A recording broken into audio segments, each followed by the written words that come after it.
Iya, pembacaan pertama 1 Raja-Raja 3 ayat 1 sampai dengan 28.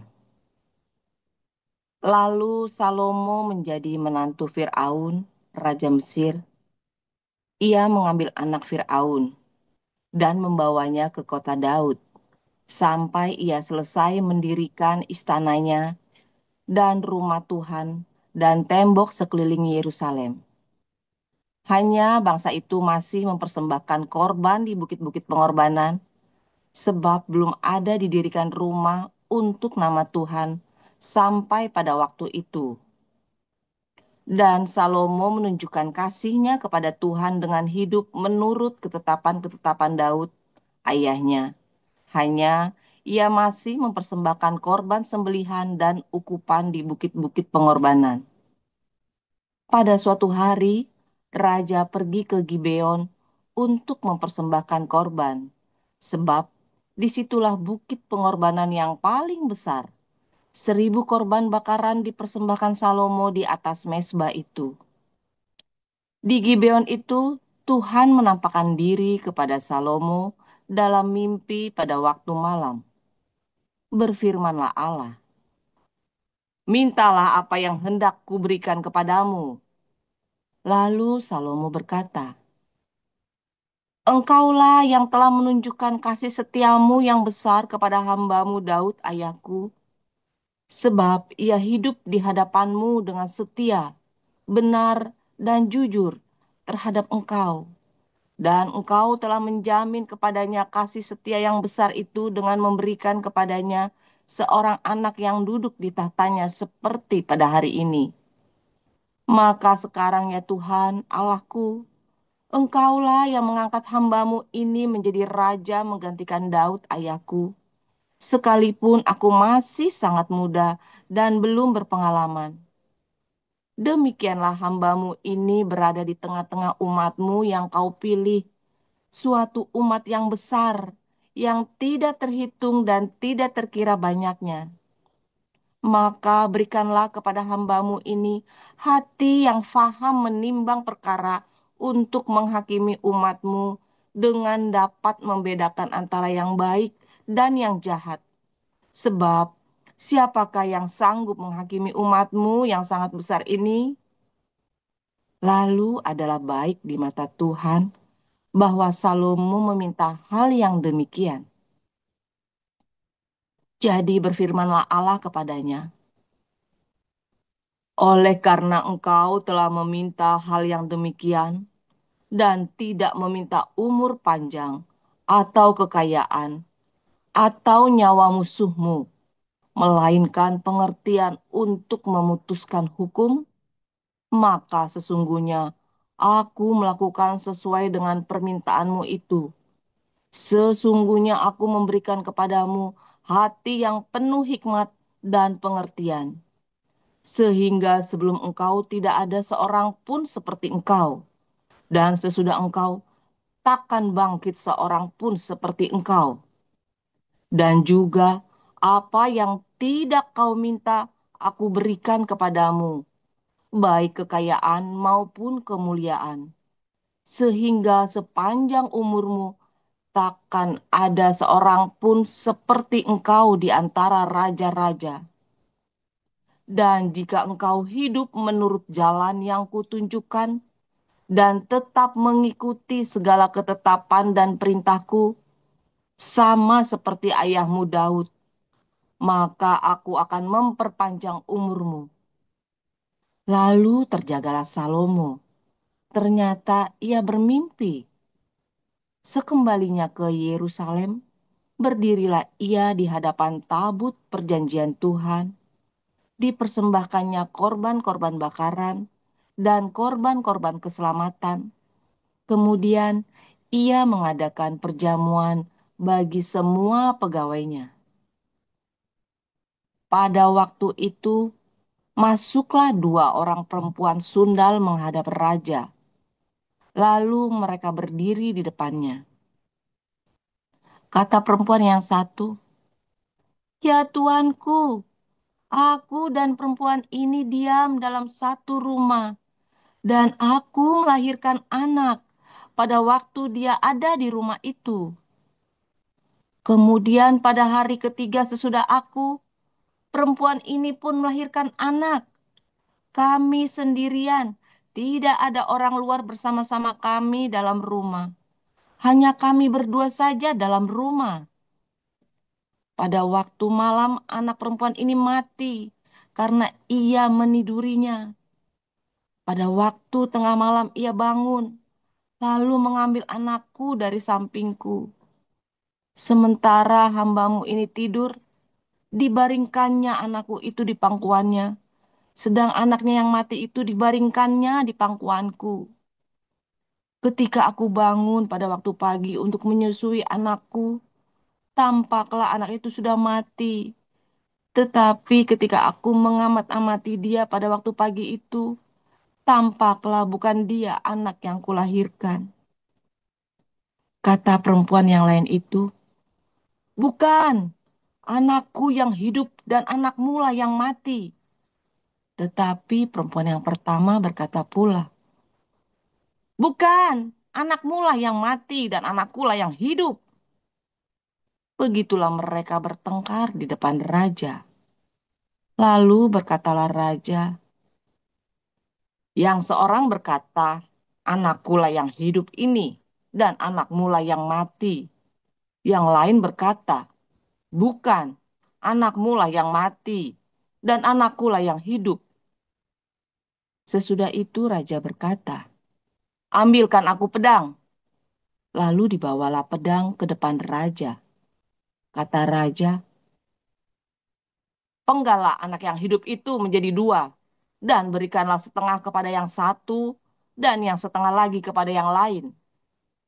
Maka kata perempuan yang empunya anak yang hidup itu kepada raja, sebab timbullah belas kasihannya terhadap anaknya itu, katanya. Ya tuanku, berikanlah kepadanya bayi yang hidup itu. Jangan sekali-kali membunuh dia.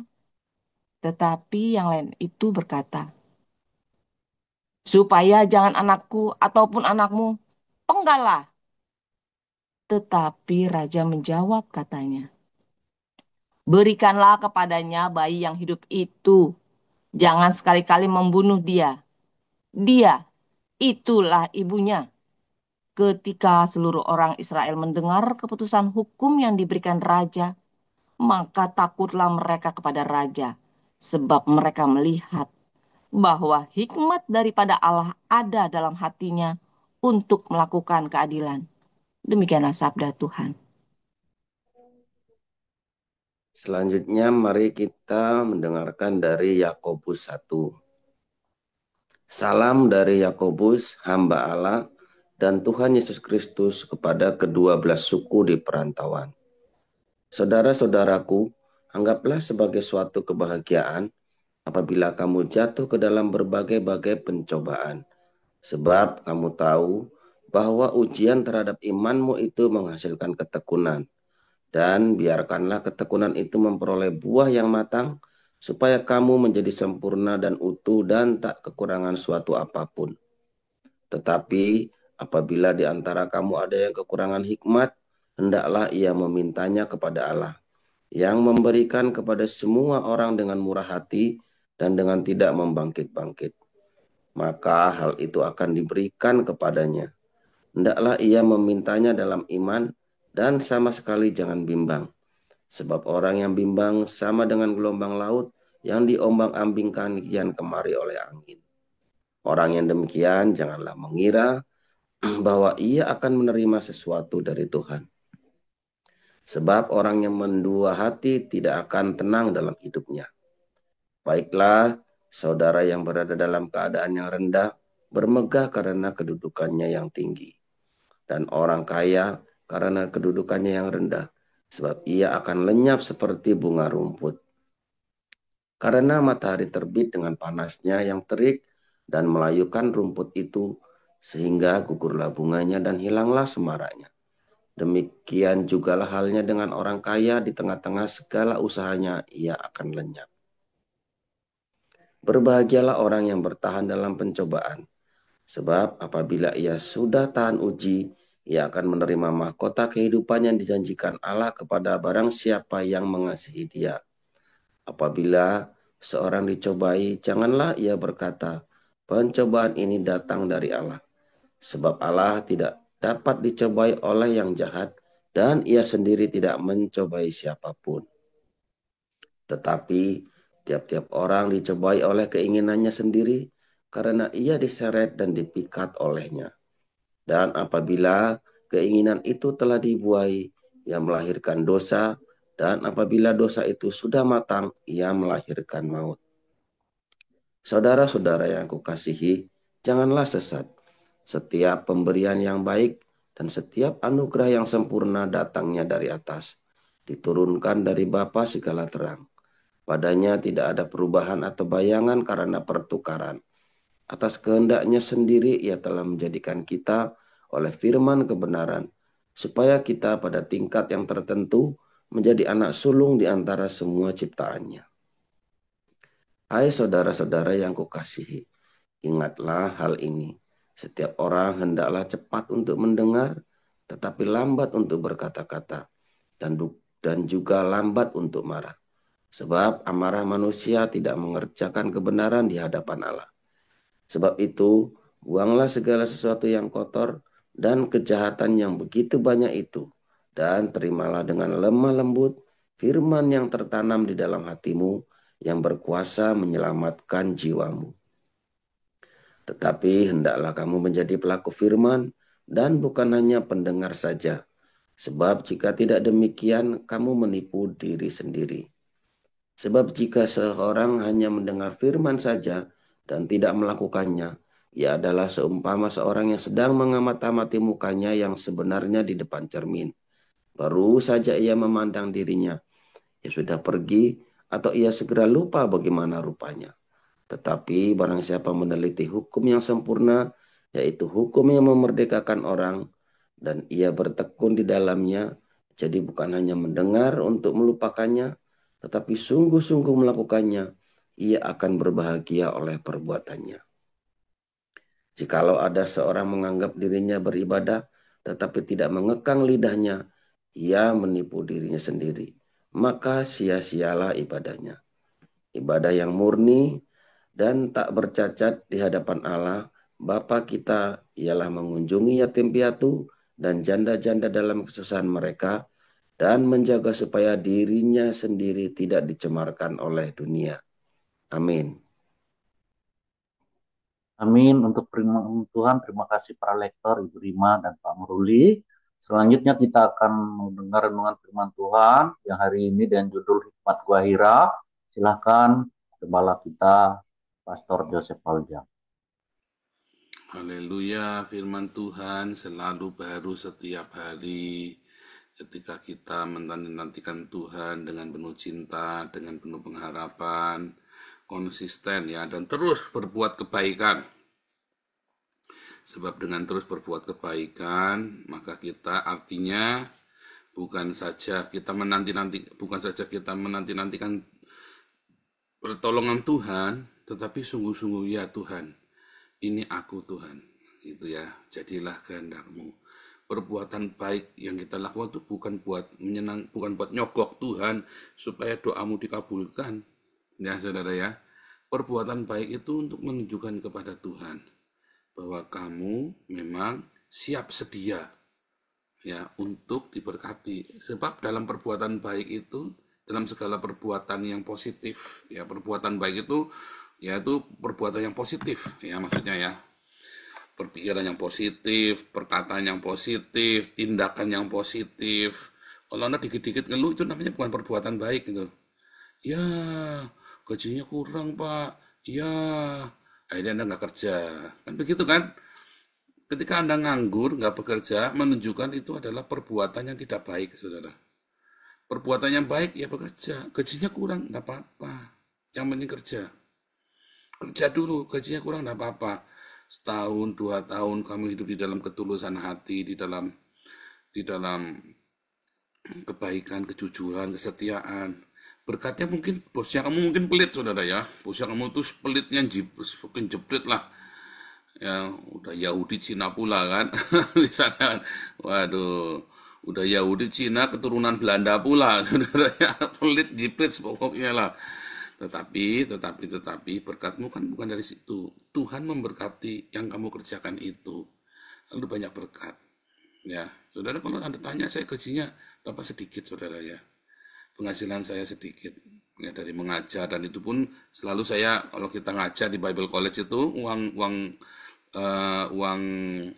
apa namanya uang sekolah Anda itu saya bayarkan lagi ke guru-guru kita ya yang mengajar. Itu saya bayar bener bukan bayar pelit-pelit saudara ya. Kalau saya bayar itu saya bayar bener profesional ya, memang tidak besar tetapi tidak sedikit gitu ya. Nah, supaya guru-guru yang mengajar juga senang dan mereka mengajar dengan segenap hati ya. Jadi saya nggak mau terus mentang-mentang kalau kurang saya bilang kurang, kalau saya ada lebih saya kasih lebih itu saudara ya. Begitu saudara. Tapi sedikit Pak, iya capek-capek kayak sekarang nih siapa yang mau kerja tiap hari berangkat pagi pulangnya jam 1 pagi baru nyampe rumah. Sedikit duit ada nggak ada, tetapi saya lakukan. Karena ketika saya bekerja itu, berkatnya itu nanti Tuhan memberkati dari yang lain. Ketika kamu kerja, berkatnya dari mana? Dari kesehatanmu. Karena kamu kerja. Kalau kamu udah kerja, mumet stres di rumah, saudara. Ya, tapi kalau kamu udah kerja, malah tambah boros. Di rumah nanti pengen ngerokok lah, nanti ini lah. Yang paling pusing kalau kamu di rumah laki-laki ya, nanti ganggu istrinya tetangga. Ya kan, celutak tanganmu kan. Kamu udah kerja jadi ngerjain istri tetangga, bahaya saudara, hati-hati saudara. Saya ngomong itu ya setiap hari terjadi ya, hati-hati saudara ya.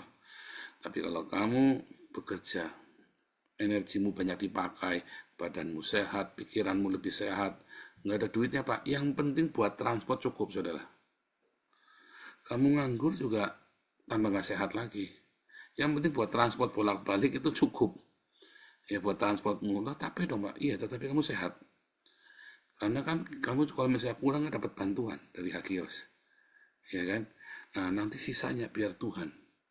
Ya kan kalau kamu punya anak-anak belajar darimu. Yang jelas orang yang bekerja jauh lebih sehat daripada orang yang tidak bekerja. Orang yang bekerja ya otaknya tahu jauh lebih waras daripada yang nganggur, saudara. Itu tuh fakta, saudara. Ya. Nah, di dalam bekerja itu kita mengalami banyak sekali kesulitan, kesukaran. Nah, tetaplah berbuat baik. Jangan ngeluh, jangan ngomel-ngomel. Jangan misu-misu. Nah, karena apa, saudara? Karena hikmat. Ya, hikmat itu datangnya dari pencobaan, dari persoalan, dari kesukaran, dari hambatan. Hikmat itu tidak datang ujuk-ujuk datang, saudara. Ya, kalau ceritanya Salomo kan seakan-akan ujuk-ujuk kan. Wah, Tuhan minta hikmat. Terjadilah celing terus Anda tiba-tiba jadi orang jadi paranormal berhikmat sekali. Tidak ada yang begitu saudara ya, tidak ada. Saudara, ketika saya berdoa ya, doa saya juga konyol ya. Tuhan saya minta hikmat Tuhan. Tuhan, saudara, ketika saudara berdoa minta hikmat, Tuhan tidak akan kasih tiba-tiba celing Jibril datang di Gua Hira saudara. Tidak ada yang begitu saudara, itu cerita bohong. Ketika kamu minta hikmat, maka yang terjadi adalah persoalan datang kepada kamu. Ya, yang terjadi adalah masalah, saudara. Beneran. Dan kamu jangan takut, karena masalah adalah malaikat yang menjagai kamu. Di dalam berbagai masalah itu yang datang ya, baik itu oleh kamu sendiri, baik itu disebabkan oleh orang lain. Kamu belajar selalu reaksinya selalu positif. Nah, hikmat itulah yang positif itu, saudara. Tadinya kita kalau dibully orang kita marah. Tadinya kita kalau ini tersinggung, ngamuk saudara ya. Lama-lama Anda bisa bercandaan. Bukan cuma ya tadinya marah, terus Anda diem, dari diem terus Anda memberkati, dari memberkati malah buat bercandaan. Artinya itu memang benar-benar nggak ngefek apa-apa gitu ya. Memang nggak perlu. Hikmat itu datang dari masalah-masalahmu, tadinya masalahnya besar, lalu tambah besar lagi saudara. Tetapi ya masalah itu bukannya hilang saudara. Waktu kamu TK, SD, SMP, kuliah, masalahnya besar buat kamu saudara. Tapi ketika kamu udah punya cucu, masalahmu lebih besar lagi saudara. Tapi kenapa nggak berasa ya? Karena kamu lebih kuat. Ya, mentalmu lebih kuat, jiwamu lebih kuat. masalahnya lebih besar, tapi badanmu lebih kekar. Maksudnya ini ya kekuatanmu, kekuatan rohanimu lebih kuat. Masalah-masalah itu mau orang Kristen, non-Kristen, ateis, Buddha, Kristen, Islam, sama saja, saudara. Mau kamu politikus, mau kamu pendeta, mau kamu pengusaha, sama saja. Masalah itu tidak hilang, saudara. Makin kamu besar, masalah itu makin besar. Tapi karena kamu terbiasa memanagenya dengan positif, ya, maka kamu jadi makin kuat. Masalahnya makin besar, berkatmu makin besar, masalahnya makin besar, tetapi kamu makin kuat. Terus tiba-tiba ada orang yang ngelihat kamu judar, pusing dia. Aduh, kamu salah, Paul. Kamu sini, sana, kamu caranya begini, ngosok-sokan ngajari saya ya. Dalam hati saya, kamu nih ngajari, sok-sokan ngajari saya. Kamu saja tidak sanggup ngatasi masalahmu sendiri kok. Ya nggak, saudara? Kelihatannya masalahnya saya itu besar sekali buat dia. Nah lu, gede banget tuh, rasain lu. Waktu saya diburu ya sama pemerintah Indonesia, wah rasain lu, wah semuanya pada bilang rasain lu. Oh, kamu sih caranya begini, kamu harus begini, dirasain itu ya sama grupnya siapa tuh orang Tritunggal itu ya, siapa tuh Piyong, siapa lagi tuh yang ngerasain saya, makanya tuh di ini sama Tuhan, dihukum sama Tuhan tuh, makanya begini, kurang berhikmat lah ini ya. Dalam hati kamu nih cuman cecunguk. Itu aja, dalam hati cuma cecunguk, kamu banyakkan komentar kamu. Kenapa? Karena sengaja. Dia kan nggak ngerti. Kenapa? Otaknya nggak nyampe, saudara. Buat saya sengaja, saudara. Memang saya sengaja mau bikin masalah kok. Buat saya sengaja. Kan? Malah cari masalah kan. Malah cari masalah kan. Berbahagialah kalau kamu jatuh dalam rupa-rupa pencobaan. Seringkali kita memang mencari ujian, saudara. Ya kan? Dulu saya waktu fitness ya, ngangkat, waduh berat sekali ya. Nyoba, saudara, dari cuman 10 kilo genggehan sampai 40 kilo, 60 kilo, terakhir saya ngangkat ya 80 kilo ya, saudara ya.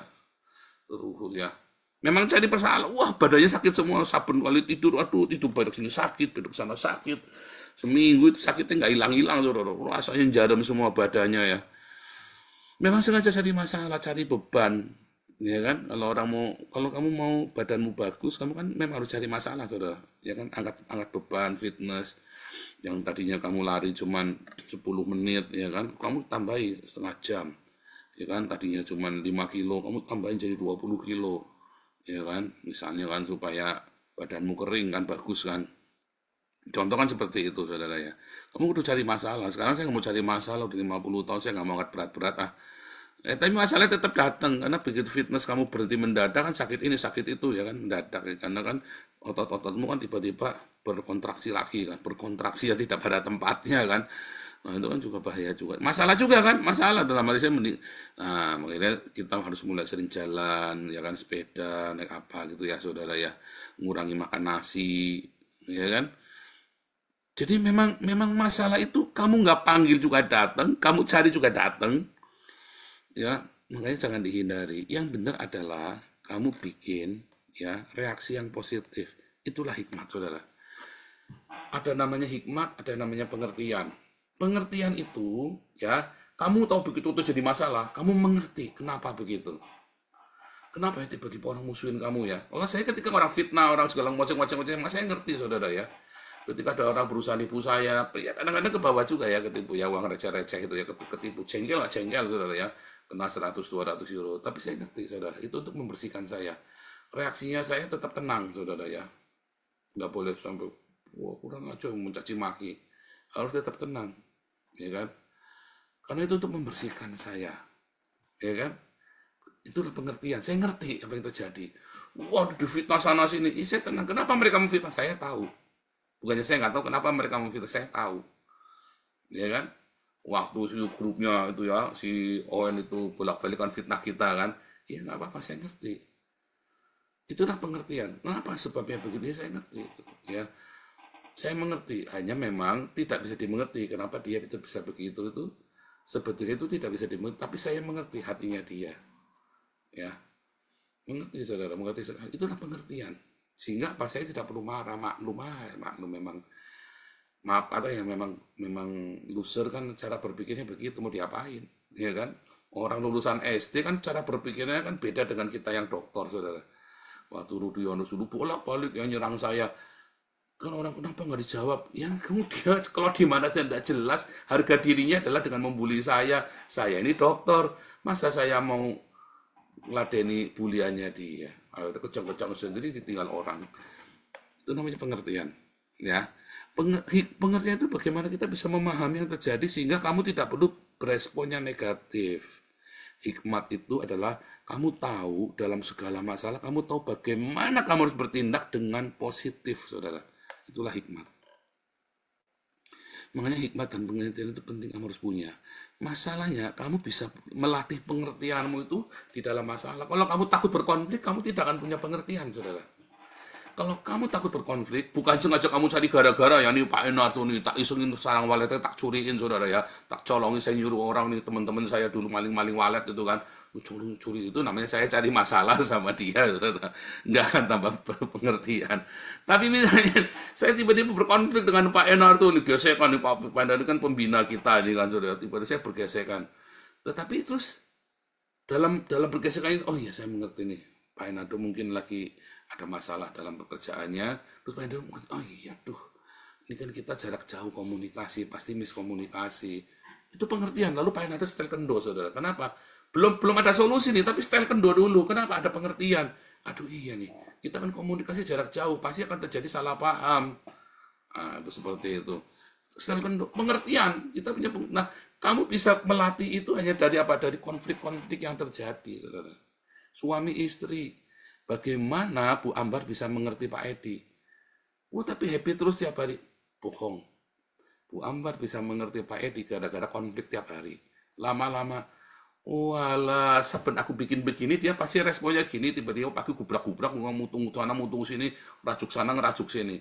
Ya udah dilus-elus, tiba-tiba, habis dilus-elus kok tiba yang-yangan ya, tiba-tiba dipulang, dibawain cincin emas, bawain kalung emas. Wah, panas-panasin lagi sama Bu Ambar. Dari mana? Dari konflik. Ya kan dari konflik, jadi ngerti kan Bu Ambar. Oh, caranya maju. Wah, sama Pak Edi. Nggak pernah dijatah sama Bu Ambar. Mesti mutung. Tiap malam mesti mutung dulu. Oh, pantesan. Ternyata gara-gara Pak Edi habis ngambilin itu apa namanya, habis nolongin ceweknya tetangga, Bu Ambar cemburu. Wah, kembalikan saudara. Udah nggak ada tulung-tulungan, mau cewek tetangga, mau butuh, mau mati, mau apa, ndak urusan pokoknya. Oh, kasih gundul peyang daripada aku dari jatan ntar malam. Kan ada konflik, jadi mengerti. Ternyata nggak boleh aku begitu. Karena kalau aku jadi istri pun aku kan marah. Dari konflik, saudara. Ingat-ingat ya, saudara ya. Kamu bisa mengerti pasanganmu gara-gara konflik. Kalau tidak ada konflik dengan pasanganmu, kamu tidak akan pernah mengerti pasanganmu, loh, saudara. Makin susah dimengerti pasanganmu, makin banyak konflik dalam rumah tanggamu, terus kamu nyerah, saudara. Kamu selamanya tidak akan mengerti dia.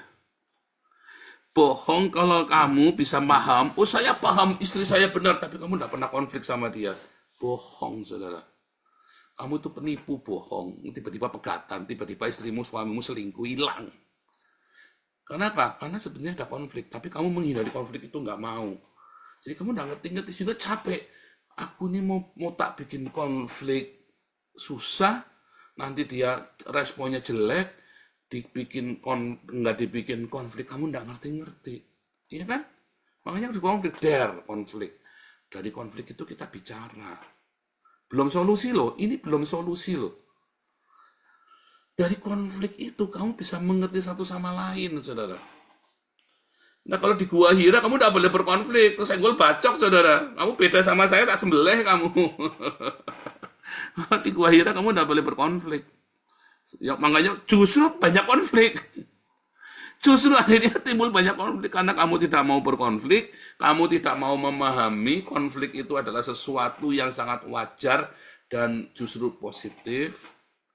Akhirnya kamu banyak konflik. Begitu konflik takut, saudara, singkirkan. Begitu konflik kamu takut, singkirkan. Loh, di kita banyak konflik, saudara. Apakah saya singkirkan? Ya enggak, biarin aja. Tapi orang ini kemudian ngoceh-ngocehin, ngamukin semua orang. Ya, minggir dulu. Ya dulu Bu Lianti, saya keluarkan dari grup-grup. Semua diamuk semua sama Bu Lianti. Bu Lianti orangnya baik, saudara ya. Bu Lianti orangnya baik dan sangat setia sama kita, loyal sekali ya. Uang kita itu berhasil dijaga aman semua gara-gara beliau baik. Tapi beliau kan temper ya kan, si Bu Yanti kan temper, kan semua dihajar semua.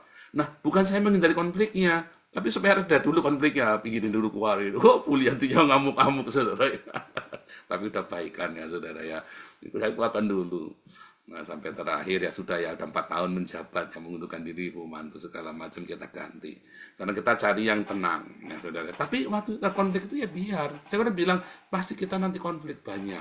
Karena satu, kita mau mengamankan uangnya Tuhan, kita amankan supaya jangan bocor. Tapi kedua, kita juga mau supaya ini jalan, draftnya kenceng. Jadi ininya kenceng, tapi kok duitnya dipegang kenceng, tapi kita larinya kenceng, saudara. Gasnya kenceng, remnya kenceng. Ya berasap mobilnya, saudara. Kalau kamu ngegas sambil ngerem, kamu bayangin kayak apa? Asapnya banyak, artinya ada konfliknya banyak, overheating pasti.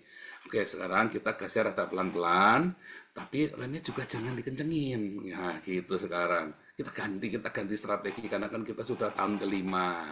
Supaya adem orang-orang kayak Pak Enardo, kayak Pak Dr. Yuwono, ya kan? Itu kita Dr. Ido, itu kita penting tuh ya, Dr. Ria, orang-orang yang adem, yang cooling down kayak Bu Linda, ya kan? Yang drive-nya yang style kendo gitu ya. Kalau dulu kan gitu drive-nya kenceng, remnya kenceng, ya berasap, saudara. Nah itu memanage, nah itulah hikmat, saudara. Setelah kita pengertian, oh ternyata maksudnya Bu Linti baik loh. Maksudnya itu benar, ya kan? Nah dari situlah kita, kalau kita mengerti, maka kita bisa punya hikmat, kita cari solusinya. Nah dalam rumah tangga juga sama, dalam kehidupan kita sehari-hari, bisnismu juga sama, saudara. Kamu tidak akan pernah punya solusi hikmat tanpa kamu mengerti apa yang sedang terjadi, saudara. Alias kamu, enggak ada konflik, kita baik-baik saja kok. Bohong, kamu harus jujur bahwa kita sedang tidak baik-baik saja. Harus jujur dulu, tapi bukan baik-baik saja terus kita bubar. Rumah tangga, kita baik-baik saja kok. Tiba-tiba suamimu hilang dibawa wewe gombel. Kami baik-baik saja kok. Tiba-tiba istrimu dibawa gerandong. Karena kamu tidak mau jujur bahwa itu ada konflik. Dan kamu lari dari konflik itu. Hadapi konflik itu, kamu punya pengertian, makin mengerti, makin berkembang dalam pengertianmu, saudara. Nah setelah itu kamu mencari solusinya, minta hikmat di tengah konflik itu. Tiba-tiba kamu punya solusi, saudara. Solusi yang positif, respon yang positif, itu adalah hikmat. Mungkin solusinya salah, tapi kamu dengan niat yang positif, saudara. Hati-hati ya, saudara ya. Solusinya benar, tapi intentionmu itu jelek. Memang mau intrik, yang dirut, saudara. Di belakang bisa rut nanti. Tetapi solusimu salah saat itu. Kamu salah. Kamu harusnya tidak boleh ngomong begitu. Ya tidak apa-apa, tapi intentionmu positif. Bisa tiba-tiba baik sendiri loh, saudara. Saya mengamati ya, saya punya anak buah banyak. Saya sendiri kan mengalami, saya jadi manajer di usia muda ya. Saya jadi GM, jadi manajer, jadi direktur itu di usia muda ya, saudara ya. Saya punya intensinya, saya nggak mau berintrik. Sehingga mungkin cara saya salah, saudara. Sampai bos saya pada cekelan batuk, saudara ya. Aduh, terus dia udah siap-siap mau gantiin saya. Tiba-tiba masalahnya selesai.